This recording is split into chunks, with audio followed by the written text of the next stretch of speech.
कि कैसे उसका डाउनफॉल शुरू हुआ और कैसे जिसको हम बोलते हैं the empire strikes back, police ने और सरकार ने वापस कैसे वरदराजन को उसकी हरकतों का जवाब दिया, ये किस्से भी आने वाले दिनों में आएंगे। आज हम वरदराजन का जो उसने अपने इस दबदबे से उसका होल्ड कैसे पूरे शहर में फैलता गया, उसकी एक एग्जांपल देंगे। और कल से हम शुरू करेंगे वरदराजन के साथ जो उस समय के पुलिस कमिश्नर थे जूलियर बैरो, और उसके साथ जो 4-5 ऑफिसर थे, उसमें थोड़ा बहुत रोल मेरा भी रहा है। वो सब आपको बताएंगे कि कैसे वरदराजन के ख़िलाफ़ एक बड़े लेवल पे एक मुहिम चलाई गई और कैसे वरदराजन का डाउनफॉल शुरू हुआ। लेकिन आज के दिन मैं आपको बताऊंगा वरदराजन के बढ़ते हुए असर रसूख की कुछ बातें, ताकि आपको मालूम पड़े कि आदमी क्राइम की दुनिया में रहता हुआ क्या क्या और कैसे हासिल करता है और अपना रुतबा बढ़ाता है। ये वरदराजन ने जहाँ हर वो काम किया क्राइम का जो किसी और डॉन ने नहीं किया। करीम लाला ने कभी एक्सटॉर्शन नहीं किया, कभी प्रोटेक्शन मनी नहीं मांगा, कभी हफ्ता वसूली नहीं किया। उसने अपने दारू के जुए के अड्डे चलाए और अपनी कमाई की। लेकिन ये जो हाजी मस्तान तो कभी डॉन था ही नहीं, वो तो वही वैसा थॉरोब्रेड स्मगलर, उसका कोई दादागिरी से लेना देना नहीं था। लेकिन वरदराजन पहला ऐसा डॉन था जिसने कोई ऐसा काम नहीं छोड़ा जो उसने नहीं किया हो। बहुत बड़े लेवल पे मुंबई में कहीं भी कोई बड़ा डिस्प्यूट होता था करोड़ों रुपए की प्रॉपर्टी का, या और कोई लेन देन, या हवाला के पैसे का, या डायमंड डीलर्स की फंसे हुए पेमेंट्स का, या कोई ज़मीन के सौदे उसमें पैसा अटका हुआ, उसकी वसूली करवा के देना और अपना हेफ्टी कमीशन लेना, ये वर्दा ने काम बहुत ज़ोरों में किया। इस किस्म का एक किस्सा अगर आपको याद हो, मैंने थोड़े एपिसोड पहले आपको सुनाया था, जब जुहू बीच पे एक जॉन परेरा नाम के शख्स की हत्या उसकी 9 साल की बच्ची के सामने की गई। तो आपने उस किस्से को बहुत पसंद किया था, इसलिए कि वो जो जॉन परेरा था उसने अपनी बेटी को बचाने के लिए अपनी जान दे दी। वो जॉन परेरा को मारने की सुपारी थी जो वो वरदराजन मुडलियार ने दी थी, क्योंकि उसमें करोड़ों रुपए की एक ज़मीन का सौदा था जो जॉन परेरा नहीं होने दे रहा था। और उसी सिलसिले में जॉन परेरा की बीवी के ऊपर भी हमला किया गया। खैर वो आपको मैंने किस्सा सुनाया थोड़े हफ्ते पहले, वो आपको याद होगा। तो इस किस्म के एक नहीं अनेकों काम जो थे वो वरदराजन ने किए। उसके अलावा जो रेगुलर हफ्ता वसूली होती थी उसके इलाके में ऑर्गेनाइज जो इलीगल बिजनेस चलते थे, जिसमें मोटर गराजेस इलीगल, जिसमें धारावी के इलीगल धंधे, तो ये सब लोगों का पैसा वर्दा इकट्ठा करता। तो मैंने आपको बताया उसके साथ साथ प्रोस्टिट्यूशन का पैसा कमाई से हिस्सा वरदराजन ने लिया। उसके बाद प्रोटेक्शन मनी, जिस आदमी को किसी गलत काम में कोई प्रोटेक्शन चाहिए तो वर्दा वो अगर कोई ख़ास आदमी है तो फ्री में कर देता था, नहीं तो पैसे लेता था। जैसे हाजी मस्तान के स्मगलिंग के माल की पूरी प्रोटेक्शन करीम लाला के बाद वर्दा करता रहा, लेकिन वो हाजी मस्तान का बचपन का दोस्त था, इसलिए हाजी मस्तान से पैसे नहीं लेता था। लेकिन बाकी स्मगलर्स जो जुहू से या दूसरे इलाके में स्मगलिंग करते थे उनसे वर्दा ज़रूर रब्ता लेता था। लेकिन जब हाजी मस्तान कमज़ोर पड़ा, इमरजेंसी के टाइम पे हाजी मस्तान ने जयप्रकाश नारायण की अपील को मानते हुए स्मगलिंग छोड़ दी। तो एक जो गैप पैदा हुआ एक, उसका फ़ायदा वरदराजन ने उठाया और उसने बहुत ज़ोरों से गोल्ड की स्मगलिंग शुरू की। उसने वो सब आदमी जो एक्सपर्टीज़ थी हाजी मस्तान से ली। और आप सुन के हैरान रहोगे कि एक बार हमने देखा कि मैं 1976 से उसी इलाके में रहता हूँ जहाँ की मैं बातें सुना रहा हूँ, सैन कोलीवाड़ एरिया एंटोपिल।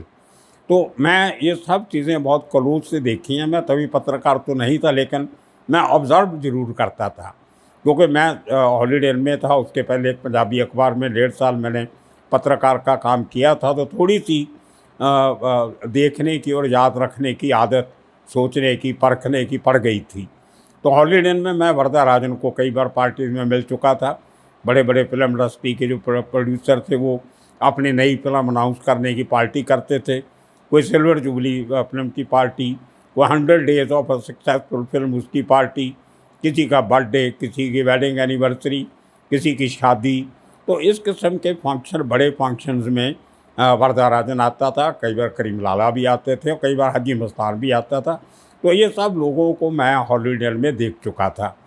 और अक्सर लोग मुझे ये सवाल पूछते हैं कि आप जब अंडरवर्ल्ड की बातें करते हैं तो आपको डर नहीं लगता? तो मेरा कहना ये होता है कि आपका डर डर वो ऐसी चीज़ है जो दिखाई नहीं देती। और जब आपने एक शख्स को देख लिया तो आप उस आदमी से डरते हो जिसको आपने देखा नहीं, जो आपके साक्षात नहीं है। लेकिन जब आप लोगों को देखते हो, उनसे बातचीत कर लेते हो, उनकी आदतें आपको पड़ जाती हैं, उनकी बॉडी लैंग्वेज आपको पता लग जाती है, तो कहीं ना कहीं वो डर जो है वो बहुत कम हो जाता है। और वैसे भी अगर आपका करैक्टर सही है, आपने कभी किसी का फ़ायदा नहीं उठाया, कभी किसी का गलत इस्तेमाल नहीं किया, कभी किसी को ब्लैकमेल नहीं किया, कभी किसी को बिना मतलब तंग नहीं किया, तो डर काहे का? तो डर तो उनको होना चाहिए जो गलत काम करते हैं। खैर, तो मैं एक वर्दा भाई को कई बार पहले देख चुका था, बात कर चुका था। उसके बाद जब मैं हॉलीडे छोड़ के दोबारा पत्रकारिता में आया तो मेरे पास एक माध्यम आ गया कि मैं वो बातें अपने अखबार में लिखूं जो मैं उस इलाके में देखता था। उसमें सबसे पहले तो जो हमने नोटिस किया कि ये क्राइम की दुनिया में अपना इतना बड़ा नाम कमाने के बाद वरदाराजन ने लोगों की धार्मिक भावनाओं से खेलना भी शुरू किया।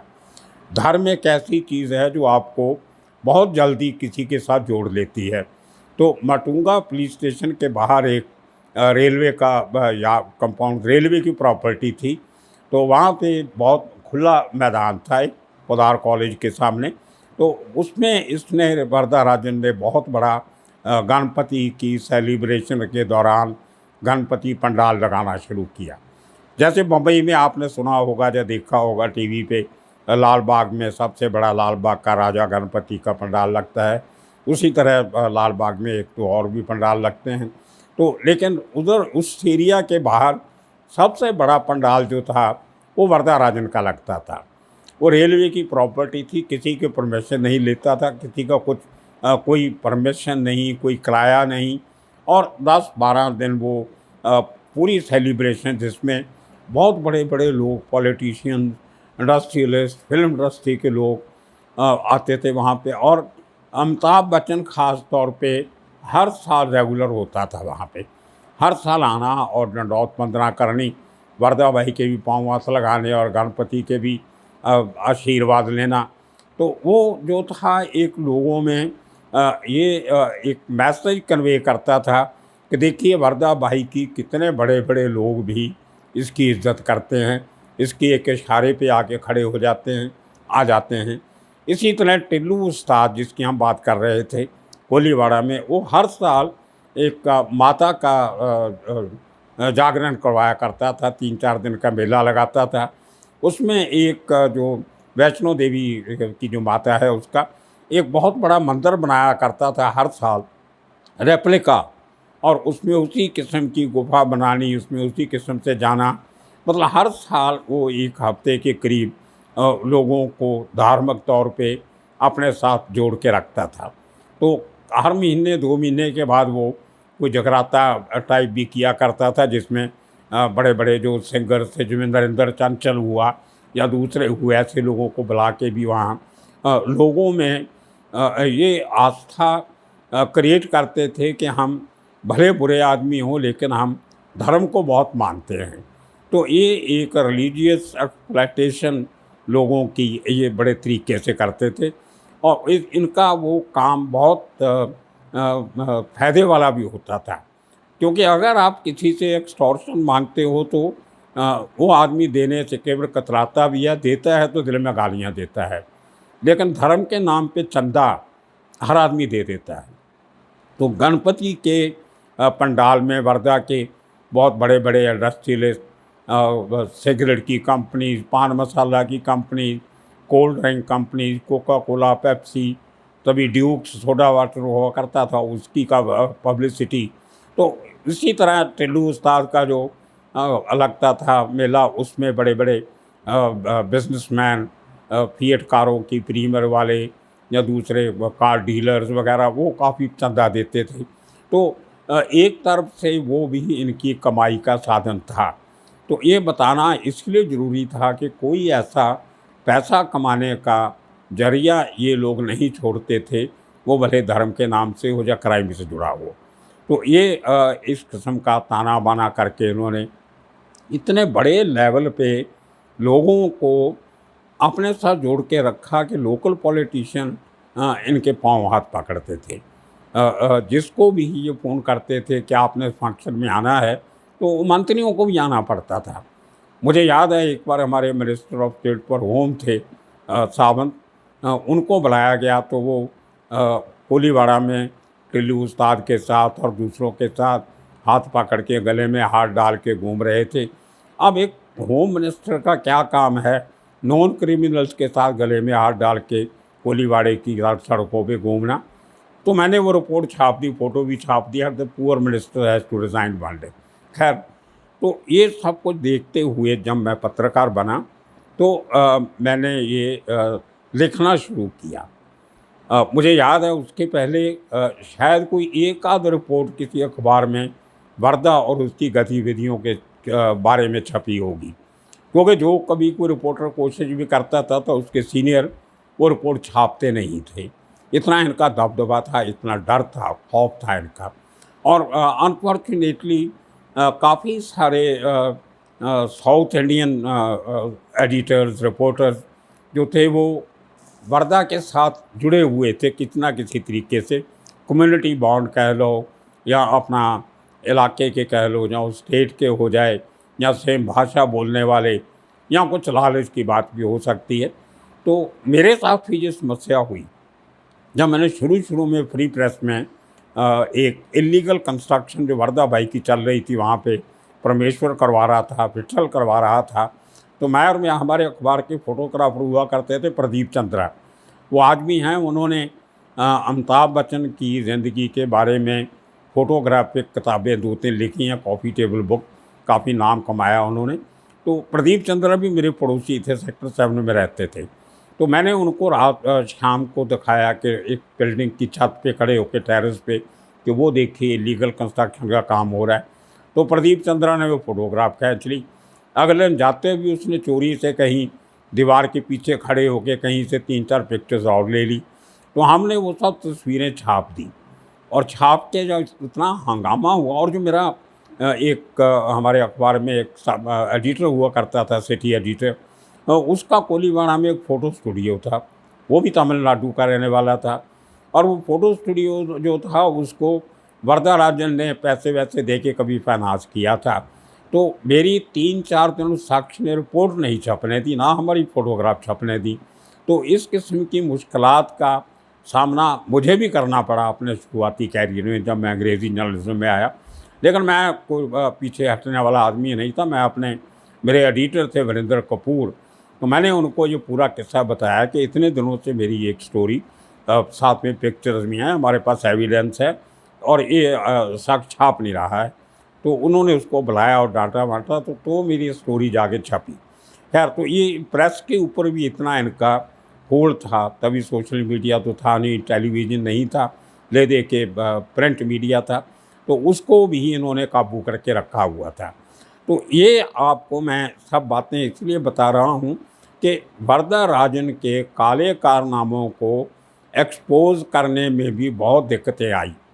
और मैंने एक बार जब मेरी 2-3 रिपोर्ट छपी तो इसके गुंडों ने मेरे ऊपर सेक्टर 7 में जब वो ऑफिस से घर जा रहा था रात को, कोई 10:30 पौने 11 का टाइम होगा, तो 10-12 मद्रासी लड़कों ने मेरे ऊपर अटैक किया। वहाँ एक बजरी का ढेर था, कुछ कंस्ट्रक्शन चल रही थी सरकारी, तो उसके ऊपर मेरे को इन्होंने हॉकी स्टिक और सरिये वरिये मार के बहुत बुरी तरह मारा और मैं बेहोश हो गया। और जब बेहोश हो गया तो उनको लगा मैं शायद मर गया कहीं और वो भाग गए। लकीली फॉर मी कि मेरे पीछे कुछ लोग कोलीवाड़ा में जो एक किसी रेस्टोरेंट से खाना वाना खा के जा रहे थे, मेरी एरिया में रहते थे। उन्होंने मुझे पहचान लिया। वो मुझे उठा के अपने कंधों पे अपने घर ले गए। वहाँ पे उन्होंने एक डॉक्टर को बुलाया और अनफॉर्चुनेटली वो डॉक्टर के आने के पहले मुझे होश आ गई और मैं अपने घर चला गया। वो पहला अटैक था जो जर्नलिज्म में मेरे ऊपर हुआ। उसके बाद एक और हुआ, वो फिर कभी आपको बताऊंगा। तो इन इतनी मुश्किलातों में हमने कैसे काम किया और अंडरवर्ल्ड डॉन वरदाराजन मुडलियार के खिलाफ पुलिस के साथ और प्रेस और पुलिस ने मिलके कैसे एक जिहाद छेड़ा, एक लंबी लड़ाई लड़ी और अल्टीमेटली वरदाराजन को बम्बई छोड़ के इस प्रेशर के नीचे चेन्नई भागना पड़ा। वो क्यों भागना पड़ा, कैसे भागना पड़ा, ये आपको आने वाले किस्सों में सुनाएंगे। तब तक के लिए आप सबका शुक्रिया, धन्यवाद।